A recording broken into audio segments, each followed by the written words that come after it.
just one other place to be, but they're taping a show, so I have to be there on time because when the cameras start, you have to be in the seat. So, thanks, Bob. Thanks everybody for giving me a chance to say hello.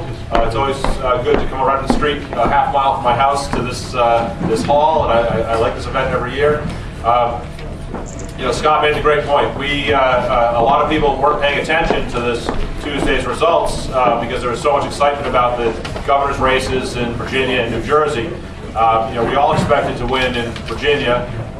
We thought we were going to do okay in New Jersey, but no one had any idea that we would win by such a margin. So that just tells me that I was a little nervous, and you guys who have heard me say this before knew that I was a little nervous about whether or not we'd be over the sort of anti-Republican hangover that we've had for the last few years in time for next November's elections. Well, I can tell you by looking at these results nationally and looking at the numbers and the huge swing of votes that Leo Fontaine saw in his race in Woonsocket locally, I think we are well on our way. And in fact, strategically, you hate to make one election the reason to change strategy, but strategically, I think we need to be much more proud of our Republican brand right now, and a conservative brand. Honestly, that's a good lesson we got from this election as well. The people's view of both parties are not great, but the message that we deliver, the message that we deliver about fiscal responsibility in particular, is carrying votes all around this country, and even in places like Rhode Island. So it's great for us because we can play to that. It's easy for us to play to that. I am so excited about how this election next November is going to go. I cannot tell you how thankful I am that I get to be chairman of the state Republican Party at this point. And I'll make one last comment, and then this is one of those things that I probably shouldn't say, but I figure it's Rhode Island, so people have pictures anyways.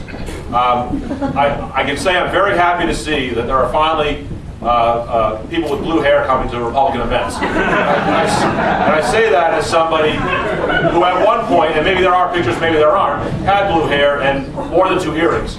So I'm not saying that you're cursed to look like me down the road, but a little diversity goes a long way.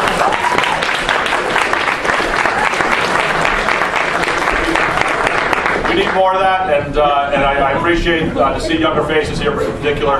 I think we need to invigorate this party. The youth of this nation know that following the path that they followed in 2008 will only get us all in more trouble. So we are growing. There are a lot of new faces here that I haven't seen at East Providence events in the past. So I'm very happy about that. And look, we are going to do well. It's going to be a hard election cycle, but we have to jump into it right now. And it's ours to lose at this point, so let's all keep working together. Thanks again to the East Providence Committee for having me, and we'll leave it at that. Thanks.